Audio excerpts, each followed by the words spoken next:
نبی پاک صلی اللہ تعالی وسلم فرماتے ایک شخص تھا بنی اسرائیل میں، بڑا مالدار تھا، تو پھر اس پہ غربت آ گئی۔ جب غربت آئی تو رو پڑا، کہنے لگا اے اللہ میں غریب ہو گیا ہوں، میری مدد فرما، میں نے بڑی نافرمانی کی ہے تیری۔ مالدار جب تھا تو بڑی موت، یا اللہ میں نے بڑی اب نہیں کروں گا، مجھے اس غربت سے نکال۔ تو اللہ نے فرشتوں سے کہا کہ دے دو جو مانگتا ہے۔ فرشتے کہنے لگے یا اللہ یہ توبہ کر کے نہیں آیا، ڈر کے نہیں آیا، یہ تو الجھ گیا تب آیا ہے۔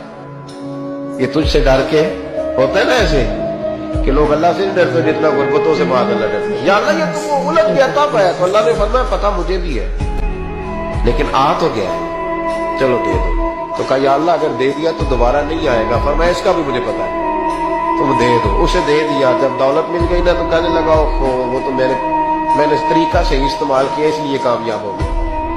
پھر کچھ وقت گزرا تو پھر الجھ گیا، پھر قرضے چڑھ گئے، پھر سارے اولاد کر کہنے لگا یا اللہ اب نہیں کرنا، اب معاف کر دے۔ 70 دفعہ توبہ کی اور 70 دفعہ توڑی۔ حبیب کریم فرماتے ایک دن بستر پہ تھا، آسانی تھی، 70 دفعہ فرشتوں نے کہا یا اللہ یہ جھوٹا ہے، جھوٹ بولتا ہے، یہ تو غربت ہے، یہ تو تیری بارگاہ میں آیا ورنہ کبھی نہ آتا، بیمار ہوا ہے تو آیا، اس کا تو بچہ بیمار ہوا ہے تو آیا ورنہ کبھی نہ آتا۔ 70 دفعہ توبہ توڑی۔ ایک دن رات کو بستر پہ لیٹا تھا، دولتیں بھی تھی، آسانیاں بھی تھی، دل میں خیال آیا میں کتنا جھوٹا ہوں، جب الجھ جاتا ہوں تو اس کے دروازے پہ جاتا ہوں اور وہ کتنا قریب ہے، مجھے خالی نہیں لوٹاتا۔ تڑپ اٹھا، آنسو نکل گئے، اٹھ کے مصلے پہ کھڑا ہوا تو رب کریم نے فرشتوں سے فرمایا کھول کے دیکھو دروازے، آج یہ غربت کی وجہ سے نہیں آیا، آج میرا بن کے آیا ہے۔